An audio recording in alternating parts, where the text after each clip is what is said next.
Waalaikumsalam warahmatullahi wabarakatuh. Alhamdulillahi rabbil alamin. Alhamdulillahi rabbil alamin. Wal 'aqibatu lil muttaqin. Wa la 'udwana illa 'alal zalimin. Asyhadu an la ilaha illallah wahdahu la syarika lah. Wa asyhadu anna Muhammadan 'abduhu wa rasuluh wa safiyuhu min khalqihi wa habibuh. Adda al-amanata wa ballagha ar-risalata wa nasaha li hadhihi al-ummata fakashafa Allahu biha al-ummata وجاهد في الله حق جهاده حتى أتاه اليقين صلوات الله وسلامه عليه وعلى آله وصحبه ومن سار على نهجه إلى يوم لقاء ربه أما بعد.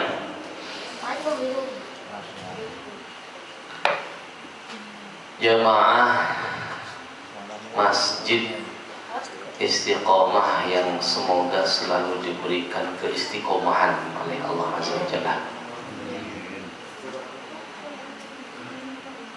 Ini pertemuan pertama kita di subuh hari yang subuh-subuh sudah hari libur subuh berjamaah. Nanti juga ada tausiah, ada snacknya, ada insyaallah. Nikmat apa lagi yang mau kita dustakan? Kalau kata bahasa Rasulullah mah ini udah kita seperti merengkuh dunia, udah nggak ada yang lebih bahagia dari kita ini. Man asbaha minkum aminan fi sirbihi mu'afan fi jasadihi indahu qutu yaumin faka'annama hizat lahu dunya, kata Rasulullah. Subuh-subuh bangun terasa alhamdulillah di negeri kita ini relatif aman, keluarga aman, tidak seperti sebagian saudara-saudara kita yang sedang diuji, Palestina, di Syam. Sedikit-dikit bom, sedikit-dikit letupan, senapan. Badan sehat, kata Rasulullah di hari itu. Nah, mudah-mudahan nanti setelah ini makan snack. Nah, hari itu dia punya makanan pokok yang bisa dimakan dia dengan keluarga, seolah-olah dia sudah merengkuh dunia. Jadi dunia ini apa sebetulnya yang kita cari? Makanan kalau sudah kenyang udah nggak nafsu lagi kita mau masukin makanan. Harta yang melimpah bisa beli apa saja, tapi ternyata badannya nggak sehat. Makan sate kambing aja cuma satu tusuk itu udah darah tinggi. Jamaah yang dirahmati Allah Subhanahu wa Ta'ala, sebelumnya perkenalkan saya, ini asli saya dari Ciamis, jadi Nyun Sewu tidak bisa menggunakan bahasa Jawa, apalagi bahasa Jawa promo Injil atau Injil. Kalau Injil kitab Injil. Bapak Ibu yang dirahmati Allah Azza wa Jalla, tak lupa muda-mudi, adik-adik yang selalu insya Allah menjadi kebanggaan kita bersama. Di pagi hari ini alhamdulillah kita masih diperkenankan oleh Allah Azza wa Jalla dengan bisa melangkahkan kaki untuk melaksanakan ibadah. Ini nikmat yang luar biasa ya. Dan ini mudah-mudahan dianggap sebagai ya, bagian dari bentuk mengapresiasikan syukur kita kepada Allah. Kata para ulama, innamas syukru bitta'ah. Syukur itu harus diapresiasikan dengan ketaatan kepada Allah. Rasulullah SAW yang mengatakan di dalam sebuah hadis yang diriwayatkan oleh Imam At-Tirmidzi, "Man shallal ghadata fi jama'atin thumma qa'ada yadhkurullaha hatta tatlu'a asy-syams." Barang siapa yang sholat subuh berjamaah kemudian duduk sejenak tidak langsung pulang, jangan lupa yadhkurullah, sambil berzikir kepada Allah. Jangan sambil ngantuk-ngantuk dengerin tausiah astagfirullah subhanallah. Dan diniatkan iktikaf. Nawaitul iktikaf lillahi ta'ala. Kapan lagi bisa iktikaf lama-lama di masjid? Bawaannya kalau di masjid itu pantat itu terasa panas, pengen cepat-cepat pulang. Ada SMS yang belum dibalas, ada sinetron yang belum kita selesaikan di rumah, ada teh yang sudah disuguhi istri, yang disuguhi ibu. Rasanya masjid ini hanya jadi persinggahan sementara. Tapi alhamdulillah jamaah Masjid Istiqomah bisa bersabar menunggu sejenak sampai waktu syuruk nanti jam 5 sekitar 40 menitan ya. Kemudian kata Rasulullah sampai terbit matahari, sampai syuruk nanti zikir duduk. Tsumma shalla rak'atain. Nah, nanti sebelum pulang salat 2 rakaat dulu. Ya, menunggu 10 menit, setelah itu salat rakaat 2 rakaat. Namanya sholat 2 rakaat syuruk, ada yang mengatakan seperti itu. Sama seperti sholat duha, tapi sholat duha yang diawalkan. Apa kata Rasulullah? Kanat lahu ka ajri hajjatin wa umrah. Orang yang bersabar duduk di pagi hari pada subuh di masjid sholat jamaah, duduk sejenak berzikir, kemudian setelah itu syuruk sholat 2 rakaat, seolah-olah dia mendapatkan pahala haji dan umroh. Kira-kira sekarang kalau kita ngejar pahala haji umroh, haji berapa lama nunggunya? Sudah pada daftar haji atau alhamdulillah mungkin sebagian sudah ada yang pernah haji.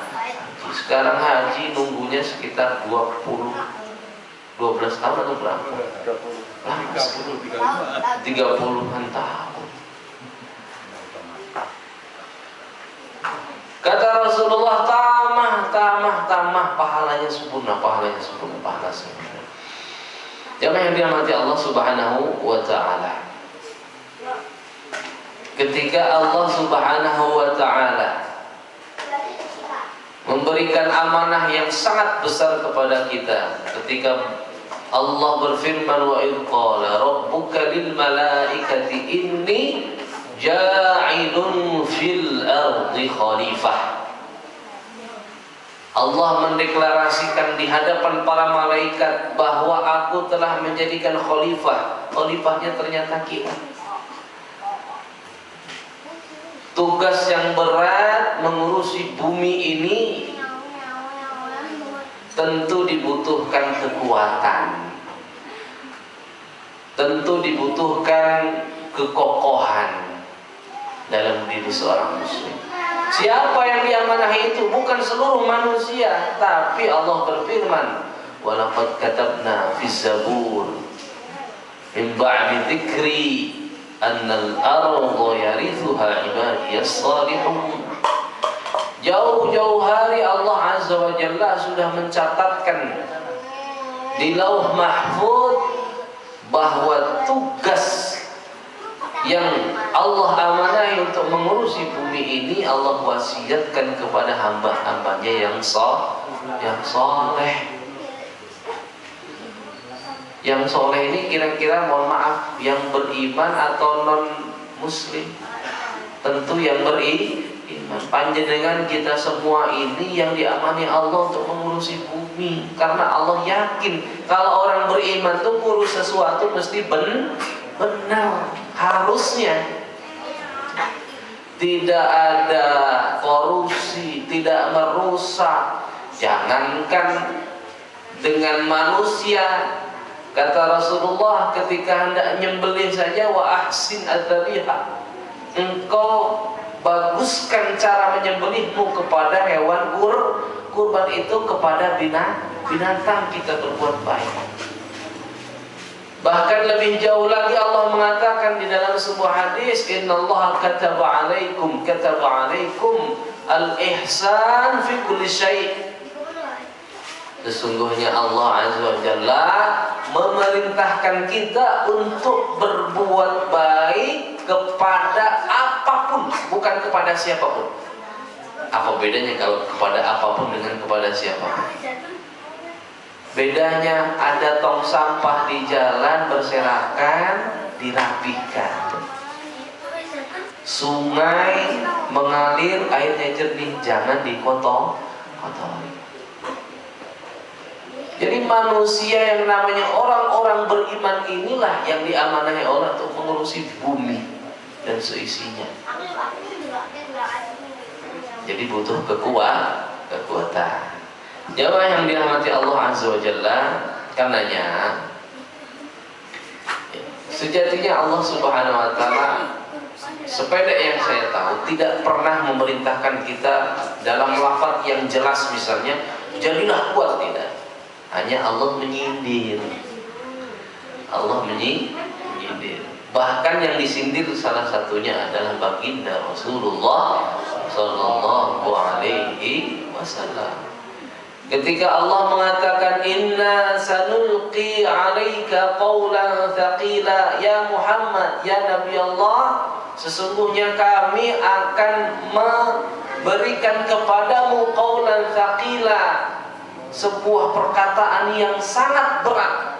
Perkataan yang sangat berat itu ternyata syariat Islam, Al-Quran, hadis itu ternyata berat. Kalau berat berarti harusnya yang menerima itu harus manusia yang kuat atau manusia lemah? Manusia yang kuat.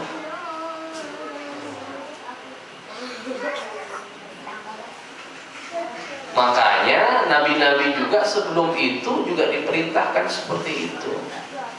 Ya Yahya khudhil kitaba biquwwah. Wahai Nabi Allah Yahya, Nabi Yahya, ambillah kitab ini, pelajarilah kitab Taurat ini. Nabi Yahya putranya siapa? Bapak Ibu, Nabi Yahya putranya siapa? Hah? PR, nanti dicari ya. Nabi Yahya putranya siapa? Nabi Yahya, padahal ketika Allah memerintahkan Nabi Yahya, ya Yahya, ambillah kitab Taurat ini, pelajarilah, tekunilah, hafalkanlah, amalkanlah. Ketika itu usia beliau menurut para ulama tafsir masihlah kecil. Tapi Allah tetap perintahkan, ambillah urusan kitab ini dengan kuat, dengan sungguh-sungguh, dengan kekuatan yang benar, serius.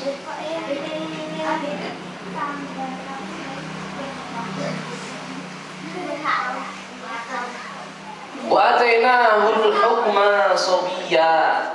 Kemudian Allah mengatakan, dan sungguh telah kami berikan kepada Yahya ini sesuatu hikmah. Hikmah itu apa sih? Hikmah itu apa? Isabatul haq fil qawli wal amal. Tepat dalam ucapan dan perbuatan. Itu namanya hikmah. Nabi Yahya padahal diberikan itu dan diperintahkan untuk mempelajari kitab suci, wahyu, di masa beliau masih sobi.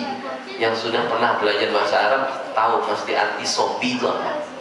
Sobi itu kalau di dalam kitab-kitab pelajaran bahasa Arab pemula diartikan bayi malah. Tapi sobi di sini maksudnya anak masih usia anak-anak, nggak masalah kata Allah. Pelajari wahyu ini dengan sungguh-sungguh. Mohon maaf ini kadang-kadang anak-anak kita ini sebetulnya nggak masalah. Namanya anak-anak ya. Kalau Rasulullah pun nggak masalah. Anak-anak tuh belajar sambil setelah itu sambil bermain. Tapi sebetulnya bukan sambil bermain. Tapi anak-anak jangan sampai ketika belajar tidak dikasih porsi untuk bermain. Bukan bermain itu digabung sebetulnya. Meskipun demikian, para guru-guru, ustadzah yang mengajarkan anak-anak kita tentu harus interaktif, harus baik gitu dalam menyampaikan ya, materi yang berat sejatinya sehingga harusnya dibawa ringan. Bapak Ibu yang dirahmati Allah Azza wa Jalla, karenanya Rasulullah Shallallahu Alaihi Wasallam pun mengatakan, al-mu'minul qawi ahabbu ilallah, mukmin yang kuat ahabbu ilallah minal mu'minil dhaif. Mukmin yang kuat itu lebih dicintai oleh Allah daripada mukmin yang lemah. Wa bi kulli khair, kata Rasulullah, meski demikian apapun keadaannya, meskipun ada yang lemah, selama dia masih beriman itu tetap baik. Tapi kalau kuat lebih baiklah, lebih baik lagi. Makanya sebetulnya ya, kata Rasulullah setelahnya, ihris ala ma yanfa'uk. Untuk menjadi mukmin yang kuat ada namanya prioritas. Aktivitas yang harusnya kita geluti sebagai calon seseorang yang kuat, yang karenanya nanti diamanahi untuk mengurusi sebumi ini, dia mestinya melakukan sesuatu yang ikhris ala ma yanfa'uk. Kata Rasulullah, jagalah atau senantiasalah melakukan hal-hal yang bermanfaat.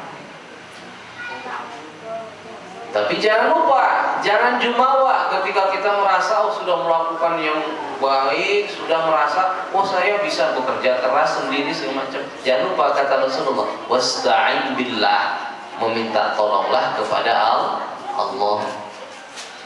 Wala ta'jaz, jangan jadi orang yang malas. Nah, ini kemalasan ini. Jadi mukmin itu ada dua harusnya. Dirinya sudah diberikan hidayah, iman itu sudah baik, sudah sangat baik. Tapi kadangkala profesionalismenya, keseriusannya, kesungguhannya dalam melakukan sesuatu, kadangkala masih ada juga yang malas-malasan. Karenanya Rasulullah dalam hadis lain disebutkan, innallaha yuhibbu idza amila ahadukum fa'atqanah.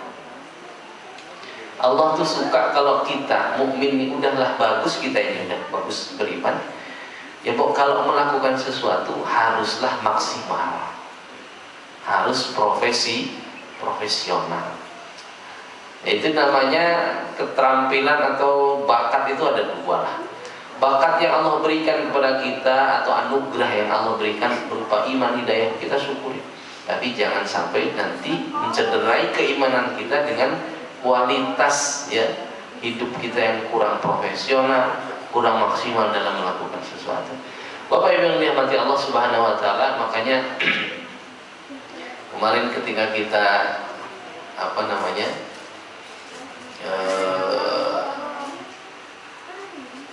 di piala kemarin kita kalah itu sama Thailand.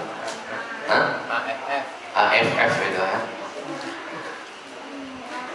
AFF kita kalah ya. Di berita itu udah siap gempur Thailand ya. Bahasanya sudah tinggi sekali. Padahal kita ini harusnya lembut dulu ya. Jangan terlalu meninggi dulu gitu. Jumawa dulu. Nanti kalau jatuh kan gak terlalu sakit gitu loh istilah. Jamaah yang dirahmati Allah Subhanahu wa taala. Tapi mungkin ada hikmahnya, Mungkin kita ini memang tidak bakat. Allah memang ingin kita ini mulia, kuat, bukan dengan, mohon maaf, dengan sepak bola, dengan nendang bola. Nendang bola kan anak-anak bisa ya semuanya, bisa. Mungkin Allah nggak mau memuliakan kita dengan itu. Mungkin ada hal yang jauh lebih besar dari itu. Allah ingin mengangkat derajat kita. Bapak Ibu yang dirahmati Allah Azza wa Jalla, ini masyarakat kita ini kan badannya kecil, fisiknya tidak sekuat orang Afrika, orang Eropa. Coba yang pernah jemaah haji itu, Jemaah haji itu kalau tawaf itu mau nyentuh Hajar Aswad itu mesti kehalang orang-orang Afrika yang tinggi, yang besar-besar seperti itu. Nah, masalah kita sedikit, gak masalah kita kecil. Yang penting ini nih hatinya ini. Mungkin Allah ingin mengangkat itu, makanya dulu Umar bin Khattab itu ya, ketika kekhilafahan Islam akhirnya berhasil membuka Al-Quds, berhasil menguasainya kembali dari tangan-tangan Nasara, orang-orang Kristen. Kemudian ketika berhasil dikuasai pintu Al-Quds ini, orang-orang Kristen punya syarat. Kalau mau membuka pintu Al-Quds ini, kuncinya ambil di sini di Syams. Padahal khalifah ketika itu Amirul Mukminin Umar bin Khattab itu sedang berada di Madinah, karena Madinah pusat kenegaraan kekhilafan ketika.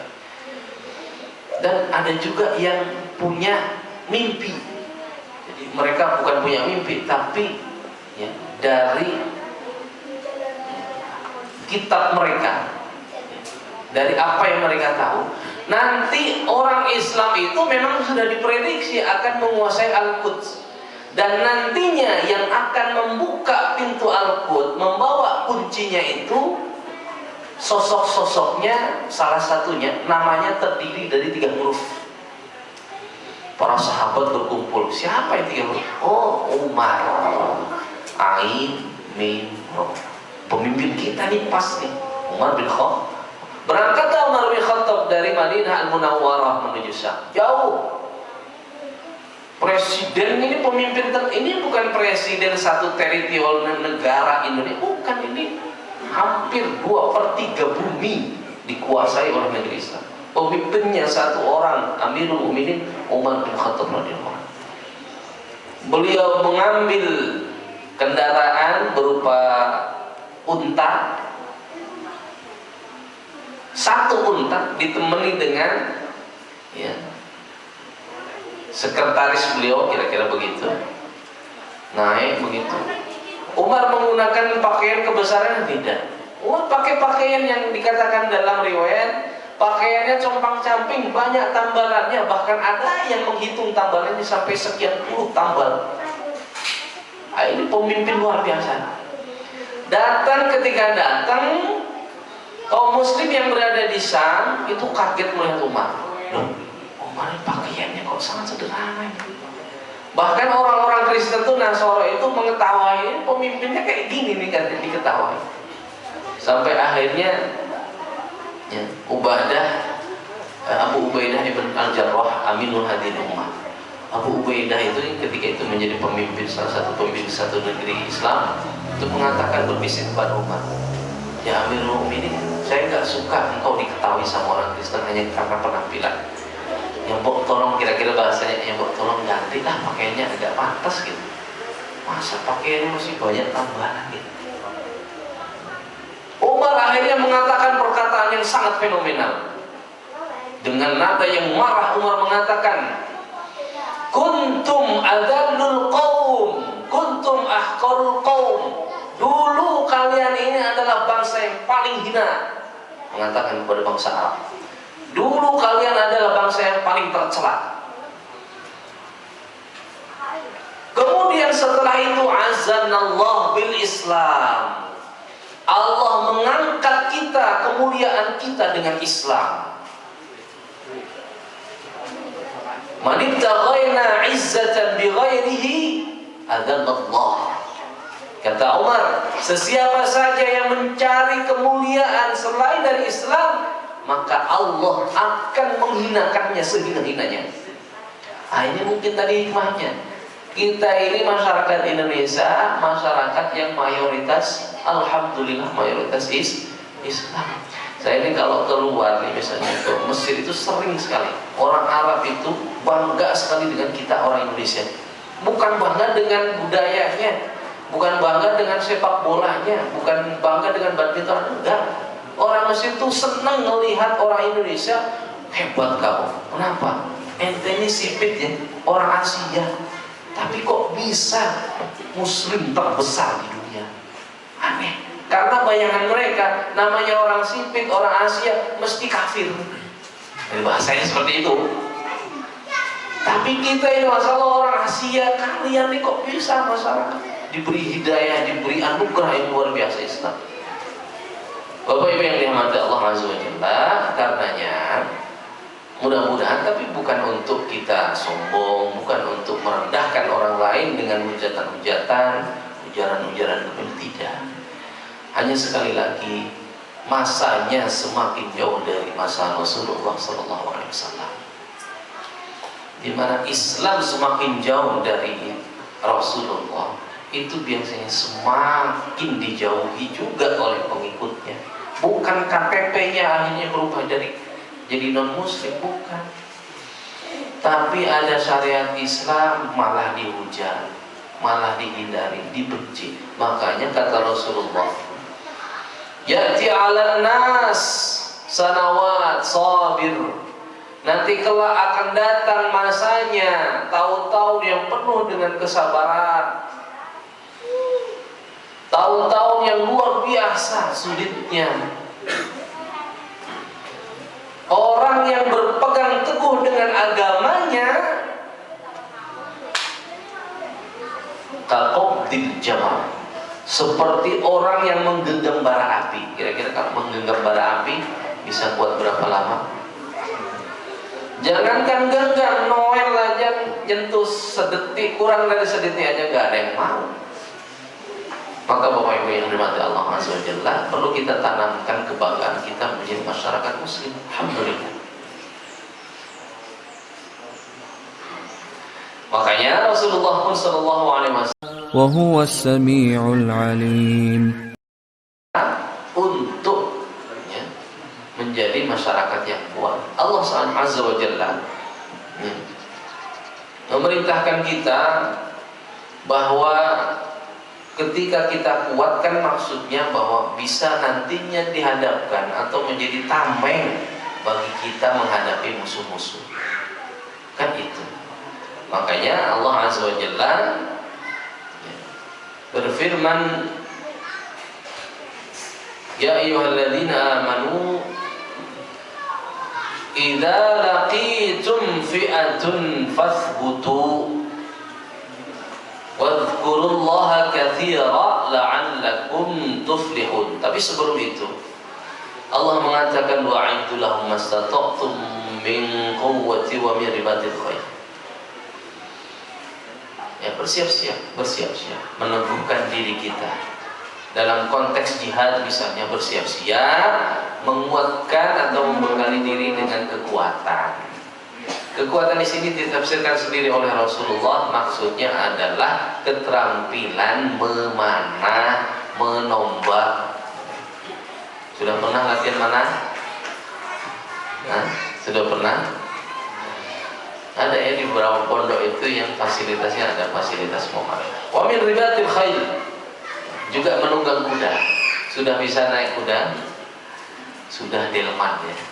Sudah delman di Malioboro. Nggak tahu sekarang berapa sewanya. Bapak Ibu yang dirahmati Allah Azza wa Jalla, itu kita bersiap-siap. Nyatanya nanti ketika kita menghadapi musuh, Allah mengatakan fathbutu, berpegang teguhlah, hati kalian teguhkan. Dan satu lagi, ini passwordnya agar kita lebih kuat. Kekuatan itu dijemput bukan dengan hanya latihan fisik, bukan hanya membekali diri dengan keterampilan memanah, menunggang kuda, bukan hanya itu. Tapi bekalilah kalian dengan satu password ini, wadhkurullaha katsira. Banyak zikir mengingat Allah. Yang memberikan kemenangan, memberikan kekuatan semata-mata Allah Subhanahu wa ta'ala. Kita lemah, kita sedikit jumlahnya. Dari dulu masyarakat muslim itu kalau perang jumlahnya mesti jauh lebih sedikit. Makanya Allah Subhanahu wa ta'ala mengatakan, laqad nasarakumullah man fa'iyakum. Ya, Allah khaffafa 'ankum wa 'alima anna fikum dha'fa. Allah ingin meringankan, Allah sudah meringankan beban kita nih sekarang ketika kita merasa lemah. Jadi sebetulnya kita ini justru selalu menang dikala kita menurut anggapan orang lain, menurut data statistik, oh ini lemah nih, jumlahnya kurang, mesti kalah. Tapi kata Allah apa? Fa iyyakum minkum mi'atun sabirah yaghlibuna mi'ataini. Enggak masalah. Yang penting meski ada 100 orang lah anggap, tapi dia bersabar, teguh imannya, akidahnya kuat, kelak akan yaghlibu mi'atain, bisa mengalahkan 200 pasukan musuh. 100 banding 200, berarti satu orang melawan berapa? Satu orang muslim itu bisa menang melawan 2 orang musuh. Bahkan jauh lebih itu kata Allah, wa iyyakum minkum alf yaghlibu alfaini biidznillah. Kalau ada 1000 pasukan muslim yang teguh tadi, mampu mengalahkan pasukan musuh jumlahnya 2000. Berarti berapa nih?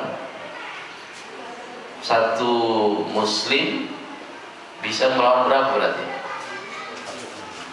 Hah? 1000 ngalahin 2000. Dua sama tuh. Artinya apa? Artinya masyarakat muslim meskipun dianggap lemah, tapi kalau teguh tadi, insya Allah bisa mengalahkan jumlahnya. Bahkan bisa jauh lebih dari itu. Karena apa? Innallaha wallahu ma'as sabirin. Allah bersama orang-orang yang sabar.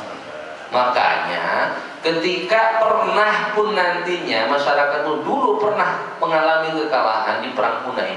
Di perang Hunain pernah masyarakat muslim kalah. Itu kalah bukan karena jumlahnya. Justru di perang Hunain masyarakat muslim, pasukan muslim ketika jumlahnya banyak, itu kalah karena ini nih, karena udah masuk namanya sombong sama jumawa. Woi, jumlah kita semakin banyak sekarang nih, menang ini. Makanya Allah tegur itu, laqad nasarakumullahu fi mawatin katsirah. Allah memang sudah memberikan kemenangan di beberapa negeri yang banyak kepada kaum muslim. Wa yauma Hunain, di peperangan Hunain Allah ingatkan, id a'jabatkum kathratukum falam tughni 'ankum syai'a. Ketika engkau merasa takjub, jumawa dengan jumlah kalian yang banyak, nyatanya itu tidak bermanfaat sedikit pun bagi kalian. Pernah kalah ini di Hunain itu. Wa dhaqat 'alaikumul ardu bima rahubat thumma wallaytum mudbirin. Orang tuh kalau hatinya sakit, hatinya sombong, jumawa, takjub, ujub, biasanya bumi yang luas, yang nyaman ini itu terasa sempit, sehingga akhirnya kalah, bercerai-berai kaum muslim. Tapi alhamdulillah ada Rasulullah ketika itu. Rasulullah Shallallahu Alaihi Wasallam yang masih tenang. Rasulullah melihat ada beberapa sahabat senior yang tetap bersama Rasulullah, tidak jumawa. Tsumma anzalallahu sakinatahu ala rasulihi wa ala al-mu'minin. Kemudian Allah menurunkan ketenangan kepada hati Rasulullah dan beberapa orang mukmin. Kalau Allah sudah membantu kita, meski jumlah kita tidak banyak, meski dianggap orang lain lemah, Allah bisa menurunkan pasukan, kata Allah, wa anzala junudan lam tarawha.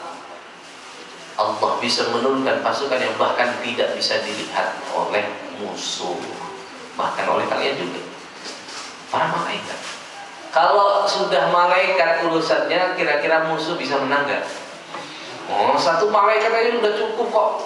Satu malaikat sudah cukup. Malaikat Jibril itu sayapnya jumlahnya 600 dan membentang dari ufuk timur ke ufuk barat.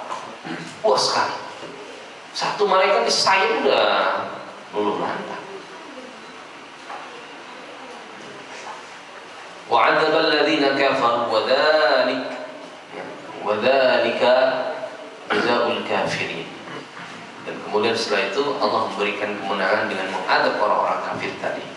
Bapak yang dirahmati Allah Azza wa Jalla, sehingga dari sini kita mengintrospeksi diri kita. Kalaupun kita kalah dalam momentum tertentu misalnya, nggak usah terlalu sedih, berkecil hati. Memang bakat kita sepertinya bukan di situ. Kita kalah di badminton tidak masalah, cuma nempuk-nempuk, mohon maaf. Bakat kita ini untuk mengelola bumi, untuk mendidik umat, mengajak kebaikan, mengelola bumi ini menjadi lebih baik lagi, menghilangkan kerusakan dan seterusnya. Makanya Imam Malik, ya, gurunya Imam Syafi'i mengatakan, la yasluh hadhil ummah illa bima salaha bihi awwalha. Kalau umat ini mau menjadi umat yang baik lagi, yang jaya lagi, kembali lagi kepada peradabannya, kemajuannya, maka kembalilah kepada apa yang pernah ditempuh generasi terdahulu. Mudah-mudahan Allah Azza wa Jalla, masih ada waktu ya? Ada waktu. Azza wa Jalla memberikan bantuannya kepada kita, memberikan pertolongan. 5 menit lagi.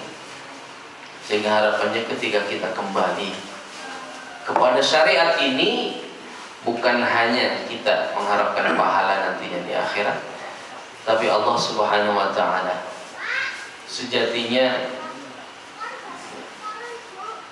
akan juga memberikan pertolongannya kepada kita, bahkan memberikan kemakmuran kepada kita selama kita mengingat Allah Azza wa Jalla. Wa ya qaumi istaghfiru rabbakum. Setelah itu banyak beristighfar kepada Allah. Tsumma tubu ilaihi, bertaubat kepadanya. Bapak Ibu yang begini maksud saya. Kadang kalau orang itu meremehkan bahasa taubat istighfar. Bahasa taubat istighfar itu bisa menguatkan kita lah sebetulnya. Hidup tuh lebih optimis, hidup tuh lebih kayaknya jadi lebih enak gitu. Istighfar dan taubat itu kan urusan kita dengan Allah Azza wa Jalla. Kita taubat istighfar nggak ada masalah, tidak mengurangi sedikit pun dari aktivitas kita. Sambil jalan astagfirullah. Tadi sebelum subuh bisa banyak bertobat kepada Allah. Kata Allah apa? Yursilis samaa alaikum midrara. Kalau sudah banyak yang beristighfar, banyak sadar kesalahan, banyak bertobat kepada Allah, niscaya Allah akan anugerahkan kenikmatan berupa hujan deras. Maksudnya nikmat banyak nanti yang datang. Apa yang kita inginkan? Wa yazidkum quwwatan ila quwwatikum. Nah, tadi. Dan Allah menambahkan kekuatan kalian di atas kekuatan kalian. Jadi ditambah lagi kekuatannya. Makanya tadi kalau mau jadi generasi yang kuat, sebetulnya salah satunya tadi, yang paling intinya adalah banyak introspeksi diri, kemudian banyak memohon ampun kepada Allah. Setelah itu rasanya kalau kita sudah banyak istighfar, taubat kepada Allah, rasanya nanti jadi manusia yang soleh, jadi masyarakat yang mau humble ke masyarakat yang lain, tidak juga canggung nantinya untuk meminta maaf kepada kedua orang tua, kepada kakak, kepada saudara, kepada tetangga, kepada masyarakat yang lain. Harapan kita mudah-mudahan Allah Subhanahu wa ta'ala memberikan kemenangan di setiap langkah kita, kekuatan, namun tentu dengan ikhtiar. Dengan ikhtiar yang tidak sederhana, dengan ikhtiar yang Allah lebih sukai adalah kontinuitasnya, keistiqomahannya. Sedikit ya, sehari tapi berkelanjutan masih jauh lebih baik daripada sekali banyak tapi nyatanya dilakukan hanya setahun sekali. Tarawih, puasa Ramadan sebentar lagi akan kita temui. Mudah-mudahan nanti puasa Ramadan nantinya membuat sesuatu yang baru dalam hidup kita. Karena di Ramadan nanti ada yang namanya Lailatul Qadar. Kata para ulama, Lailatul Qadar dinamakan Qadar. Qadar itu dari kata takdir itu, takdir. Takdir 1 tahun kita Allah upgrade istilahnya. Berarti ayo manfaatkan waktu untuk mengupgrade diri, mengevaluasi, mudah-mudahan tahun depan dan tahun-tahun seterusnya menjadi lebih baik dan mendapatkan ridha Allah Azza wa Jalla. Itu saja barangkali Bapak Ibu yang dirahmati Allah Azza wa Jalla apa yang bisa kita sampaikan. Mudah-mudahan terselip sedikit semangat, motivasi dan pelajaran yang bisa kita ambil dari apa yang bisa kita lakukan di pagi ini. Semoga Allah Subhanahu wa taala senantiasa memberikan berkahnya, rahmatnya, ridhonya, dan utamanya kita berharap nanti ketika pun nanti ajal menjemput kita, kita dalam keadaan husnul khatimah. Barakallahu li wa lakum. Terima kasih atas segala perhatiannya. Kurang lebihnya mohon maaf. Wassalamualaikum warahmatullahi wabarakatuh.